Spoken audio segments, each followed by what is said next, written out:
माँ यमुना, जिसे कालिंदी और यमी भी कहा जाता है, और दिल्ली की यमुना की स्थिति किसी से छुपी नहीं है।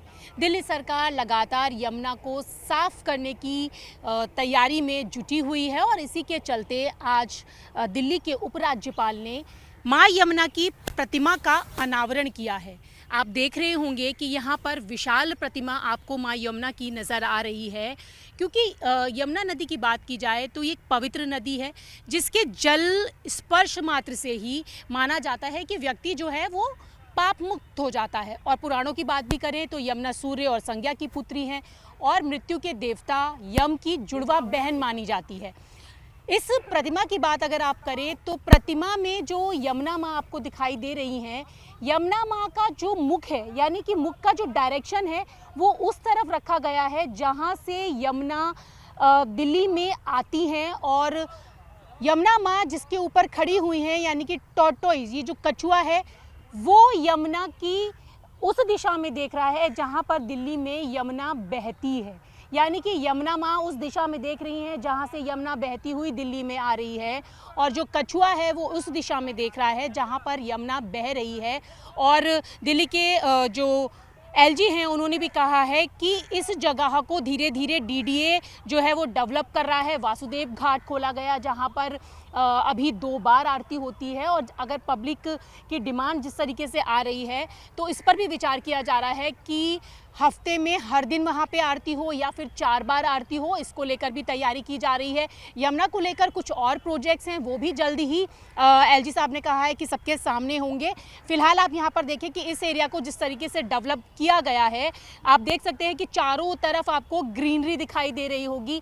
एक तरफ यमुना का तट है और उसके आसपास में ग्रीनरी है, और यहाँ आप देखें तो साइकिल ट्रैक भी बनाया गया है ताकि आने वाले समय में लोग यहाँ पर आकर अपना समय व्यतीत करें। इसको टूरिज़्म हब के तौर पर डेवलप किया जा रहा है। लोग यमुना नदी के किनारे बैठकर यमुना नदी का आनंद ले सके, इसके साथ यहाँ पर जो बच्चे हैं वो इस ग्रीनरी को देख सके। तो उस तरीके से इस पूरे ट्रैक को भी डेवलप किया जा रहा है। ग्रीनरी भी आपको दिखाई दे रही होगी, ये साइकिल ट्रैक भी दिखाई दे रहा होगा। और आपको आगे भी लेकर मैं चलूँ तो आप देखेंगे कि अभी धीरे धीरे यहाँ पर काम किया जा रहा है। वासुदेव घाट का ही ये वो हिस्सा है जहाँ पर आरती अभी जो है वो शुरू हो गई है। और आप देखें तो उधर की तरफ आपको माँ यमुना के दर्शन भी हो सकते हैं। यमुना का तट जहाँ हम खड़े हुए हैं और ठीक उसके आगे थोड़ा सा आपको यमुना नदी बहती हुई नज़र आ रही होगी।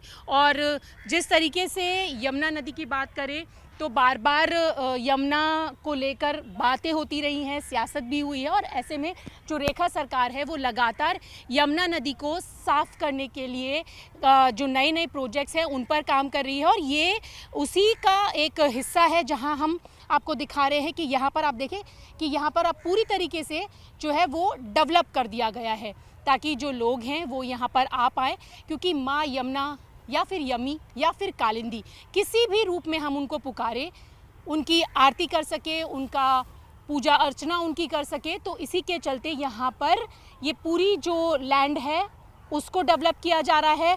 और प्रतीक स्वरूप अब ये जो प्रतिमा है यमुना की, तो आप देखें तो यमुना की बड़ी प्रतिमा आपको नज़र आ रही होगी, और उसके साथ ही यमुनाष्टक भी जो है वो यहाँ पर अंकित किया गया है ताकि जो लोग यमुनाष्टक पढ़ना चाहें तो वो भी यहाँ पर पढ़ सकते हैं। और इसके साथ ही माँ यमुना की क्या महत्ता है उसको भी यहाँ पर अंकित किया गया है। जो लोग अंग्रेज़ी में पढ़ना चाहें उनके लिए इंग्लिश में यहाँ पर लिखा गया है, और जो लोग हिंदी भाषा का इस्तेमाल करना चाहें तो हिंदी में भी यमुना की पूरी जो एक महत्ता है उसको यहाँ पर लिखा गया है। और यमुना के संबंध में यहाँ पर पूरी जो एक हिस्ट्री भी है वो भी आपको दिखाई दे रही होगी कि यमुना अपने उद्गम स्थल बंदरपूछ पर्वत से 1376 किलोमीटर की यात्रा कर प्रयागराज में गंगा के साथ संगम करती हैं। यमुनोत्री धाम में जो यमुना के उद्गम स्थल बंदरपूछ पर्वत की तलहटी में स्थित है, उत्तराखंड के पवित्र 4 धामों में से एक माना जाता है। और यहाँ पर यमुना की कई सहायक नदियाँ हैं, जिनमें चाहे टोंस की बात करें, गिरी, चंबल, सिंध, बेतवा, केन, हिंडन, तमस प्रमुख नदियाँ हैं। तो ये यमुना के संबंध में लोग अगर बहुत बेहतर तरीके से, यानी कि जो हमारी नई जनरेशन है वो समझना चाहे तो उसकी यहाँ पर आप देखें ये पूरी चीज़ें अंकित की गई हैं। और जैसे कि मैंने आपको बताया कि अगर आप हिंदी में पढ़ना चाहें तो हिंदी में भी ये चीज़ें यहाँ पर साफ तौर से लिखी हैं। और एक जो यमुना की कहानी कही जाती है, तो छोटे से शब्दों में यानी कम शब्दों में बताएं तो यहाँ पर आप देखें कि यमुना का नाम कालिंदी उनके यम की बहन होने कालिंदी पर्वत से उनके उद्गम उनके श्याम वर्ण पर आधारित है। प्रतिमा भी है वो भी श्याम वर्ण में ही यहाँ पर लगाई गई है, क्योंकि भगवान शिव के दारुण शोक के कारण यमुना का जो जल है वो काला हो गया। और ये भी माना जाता है कि कृष्ण ने यमुना में छलांग लगाकर कालिया नाग का मर्दन किया था, जिसकी उपस्थिति में यमुना का जल काला पड़ गया था। तो पारंपरिक रूप से प्रवेश द्वार के दोनों तरफ गंगा यमुना की मूर्तियां मंदिरों को तीर्थ के रूप में चिन्हित करती हैं, यानी कि ये स्थान जहां लौकिक परलौकिक का मिलन होता है। दोनों देवियां हाथ में कुंभ लिए जुड़वा अप्सरा सी प्रतीत होती हैं। अंतर सिर्फ वाहन का होता है, जहां माँ गंगा मकर पर विराजमान है, वहीं यमुना कूर्म यानी कि कछुए पे विराजित आपको नजर आ रही होंगी। तो ये है माँ यमुना की प्रतिमा का पूरी महत्ता, जो कि यहाँ पर अब दिल्ली आने वाले लोग भी इस माँ यमुना को देख पाएंगे। और जिस तरीके से डीडीएस पूरी लैंड को एक टूरिज्म हब में तैयार कर रहा है, तो आने वाले समय में लोग एक टूरिस्ट प्लेस के तौर पर भी यहाँ पर आनंद ले सकेंगे, अपने बच्चों को घुमा सकेंगे, सैर कर सकेंगे और माँ यमुना के बारे में विस्तार से जान सकेंगे।